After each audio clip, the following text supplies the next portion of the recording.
constitucional ao poder de tributar é o próximo assunto dentro do assunto Sistema Tributário Nacional. Então nós temos aqui um rol chamado de princípios tributários, que também são entendidos como as limitações do Estado ao poder de tributar o contribuinte. Então, esse rol ele pode ser simplificado em legalidade, ou seja, um princípio tributário é que o tributo só nasce em razão de lei. Isonomia, todos são iguais perante a lei. Não surpresa, então o Estado não pode surpreender o contribuinte com um tributo novo ou com o aumento de um tributo. Não confisco, existe um parâmetro ou um princípio que diz que o Estado não pode confiscar a renda, o patrimônio das pessoas. Liberdade de tráfego, uniformidade de tributo do ponto de vista geográfico, então não pode haver um tratamento diferenciado em função da localização dos contribuintes, onde eles se encontram geograficamente. Vedação de isenção heterônima. Isenção heterônima é uma isenção que o Estado concede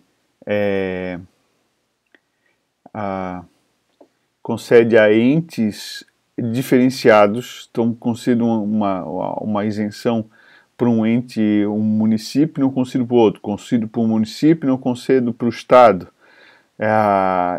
Concedo em competência que não é da União, por exemplo, que é do Estado ou do município. Não discriminação tributária. Discriminar em função de uma condição do contribuinte. Capacidade contributiva, que nós estudamos agora há pouco, que é a progressividade do tributo, sempre que possível serão progressivos. O tributo não, o imposto, né? Imposto de renda, esse é o principal, né? Mas existem outros, como o ITR, por exemplo, também é progressivo. Exigência de lei específica, que vamos explicar propriamente, e imunidades. Imunidades é a proteção constitucional em relação a algumas atividades, em alguns objetos que não são tributados em razão de algum motivo que depois será estudado. Então vamos lá, princípio da legalidade está no 150 da Constituição Federal. Sempre, sem prejuízo de outras garantias, é vedado à União, Estados, Municípios e Distrito Federal exigir ou aumentar tributos sem lei que o estabeleça. Então, para exigir ou aumentar tributo é necessário, regra geral, é necessário de lei. E sempre lembrando que a lei é aquele instrumento normativo que é instituído pelo Poder Legislativo. Não é pelo Poder Executivo, chefe do Poder Executivo, presidente, governador, prefeito. Não. É os representantes do povo, lá na Casa Legislativa. Né? Câmara de Vereadores, Assembleia Legislativa, Câmara Federal, o Senado Federal. Tá? Aquela da lei específica. Somente a lei pode estabelecer. Isso aqui está lá no CTN. Também é um normativo importante associado à questão da legalidade e à existência de lei específica. Então, somente a lei pode instituir tributo, extinguir tributo também, majorar tributo ou reduzir, definir o fato gerador do tributo, fixar a alíquota, fixar a base de cálculo. Né? Então nós temos em Santa Catarina o ICMS que a alíquota normal é 17%. Então isso tem essa alíquota, e outras que é 12%, outras que é 7%, outra que é 25%. Essa alíquota é necessariamente definida em lei, não pode ser alterado por regulamento, por decreto. Qual é a base de cálculo do ICMS também? É definida em lei, aí uma lei federal, né? Que é uma lei federal que regula de observância obrigatória por todas as leis de cada estado que institui o ICMS, né? Porque o ICMS é estadual, então a lei de cada estado diz as regras do ICMS, mas essas leis têm que obedecer uma lei federal, né? Uma lei complementar federal. Bom, também só a lei pode combinar estabelecer o que é penalidade, né? Ou seja, as multas, né? Combinação de penalidade para ações ou omissões contrárias aos dispositivos da lei. E hipóteses de exclusão, suspensão, extinção de crédito tributário, ou seja, as hipóteses em que o Estado deve reconhecer que o contribuinte não deve mais, seja porque pagou, seja porque ingressou na justiça e a obrigação tributária está suspensa, seja porque prescreveu, né? Ok?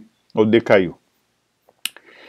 Nós temos aqui o artigo 97 que diz o seguinte: equipara-se a majoração do tributo à modificação da base de cálculo que importe em torná-lo mais oneroso. Ok. Só que, em seguida, tem uma observação importante. Não constitui majoração de tributo para fins do disposto do inciso 2, né, que é o que trata isso aqui, a atualização do valor monetário da respectiva base de cálculo. Então, vamos imaginar um imposto tipo assim, o IPVA. O IPVA é um imposto sobre propriedade de veículo automotor e o que interessa é o valor venal do veículo. Ok. Então, compras um carro novo, tem o valor da nota fiscal, o IPVA é um percentual, normalmente 2% sobre aquele valor da nota. Ok. E o ano que vem, como que é o IPVA? Então a gente vai ter que fazer um cálculo do valor venal do veículo, que é aquela tabela FIP, é aquilo mesmo. Ok. Então usa-se aquela tabela FIP. Agora, é verdade que em função de variação de dólar, inflação e tal, essa tabela FIP, o valor de um mês para outro varia. De um ano para outro, de dezembro de um ano para janeiro, outro, varia. E essa variação em função de atualização monetária não é considerada majoração de tributo quando ele varia para mais, obviamente, né? Pelo CTN. Então, acho que não tem mistério. É basicamente dizendo o seguinte: só é majoração de tributo quando realmente existe um contexto matemático ali que prova que, tirando a inflação, houve aumento real do tributo.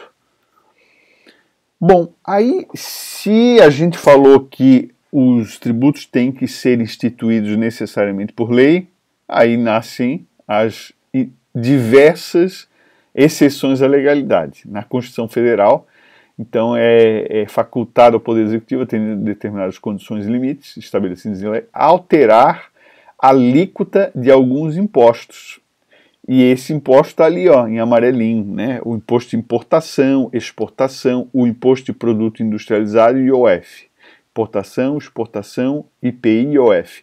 E ainda, que foi instituído depois, em 2011, a CID Combustíveis, Contribuição de Intervenção do Domínio Econômico, que incide sobre os combustíveis, e o ICMS monofásico de combustível, que é um imposto estadual. Se você tentar raciocinar o porquê dessa exceção, a explicação é porque esses são tributos com finalidades extrafiscais. A finalidade também é regular a economia. Olha só, quando a gente teve a crise dos transportadores, dos caminhoneiros, o que o governo fez? Baixou a CID. Quando você tem um determinado produto vindo da China muito barato, que está destruindo a indústria nacional, por exemplo, aconteceu com o vestuário, né? Sufabril e tal, várias empresas brasileiras quebraram. Aí o governo vai lá, sem lei, e aumenta a alíquota do imposto de importação, exatamente para proteger a empresa. Então veja que o objetivo desse aumento não é fiscal, alimentar o cofre, acaba alimentando subsidiariamente, mas o objetivo é regular a economia, o objetivo é impedir que empresas quebrem, certo? E assim também a gente tem outros, né? O IOF, por exemplo, se vocês repararem, sempre perto das férias de inverno, férias de verão, o IOF para troca de dólar dá uma aumentada. Por quê? Porque sempre, eu usei a palavra sempre, não é verdade, mas em determinado momento a gente observa isso. Porque o governo quer impedir que as pessoas gastem dinheiro no exterior, porque levando divisas para o exterior afeta a balança comercial e não gera riqueza dentro do país, não é? então também é um imposto extrafiscal. Outra situação agora, estamos diante de uma pandemia e tal, e o governo quer incentivar a tomada de empréstimos, que se as empresas, as pessoas pegam empréstimo, elas pegam empréstimo para fazer um investimento, construir uma casa, fazer uma reforma, ampliar alguma coisa, e isto movimenta a economia, gera emprego, gera consumo, etc. e tal. Então o governo vai lá, vamos diminuir o imposto sobre a operação financeira de empréstimos e financiamentos. Então a alíquota diminui bastante para aquela operação ficar mais barata, e o governo, na verdade, não está querendo diminuir a arrecadação, ele está querendo, na verdade, incentivar as operações desse tipo, empréstimos e financiamentos. Ok? Certo? Vamos adiante. Princípio da isonomia. Sempre que possível, os impostos terão caráter pessoal e serão graduados de acordo com a capacidade econômica do contribuinte. Né?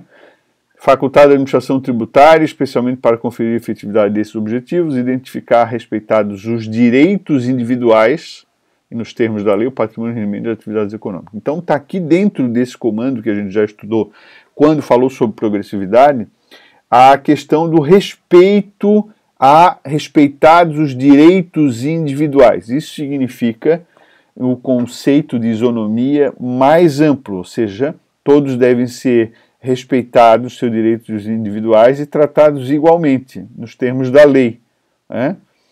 Ainda que desigualmente os desiguais na sua proporção, mas igualmente nos termos da lei. O princípio da não surpresa, sem prejuízo de outras garantias, é vedado à União, aos Estados e ao Distrito Federal. Cobrar tributos, vamos lá. A. Em relação a fatos geradores ocorridos antes do início da vigência da lei que os houver instituído ou aumentado. Então foi instituído o imposto sobre grande fortuna, ele não pode, em hipótese alguma, retroagir. Esse princípio, chamado de princípio da irretroatividade, inclusive isso em relação à majoração de tributos, tá? Aumentou a alíquota de um determinado tributo, ele não pode retroagir. Esse princípio é praticamente absoluto. Ele serve inclusive no direito penal, em outras áreas do direito. Não pode retroagir. A única possibilidade de retroagir é no caso na área penal, no caso de alguma coisa que deixou de ser crime, é retroage para beneficiar uma pessoa que foi condenada lá atrás. Aí sim. Mas isso é só para beneficiar, não é? O réu, o sujeito passivo, o contribuinte. Mas em geral, não. Isso é um princípio praticamente absoluto. Ele não pode penalizar ninguém, pode ser afetado negativamente com uma lei que foi instituída agora e que retroagiu para beneficiar alguém, tá? Ou, desculpa, para penalizar alguém, né? Para beneficiar até pode, para penalizar alguém não pode, tá? A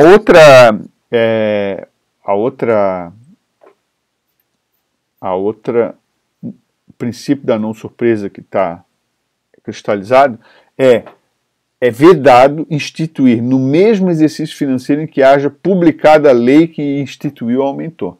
Então, se for modificada a lei agora, neste exercício, 2020, não pode aumentar, só a partir do ano que vem.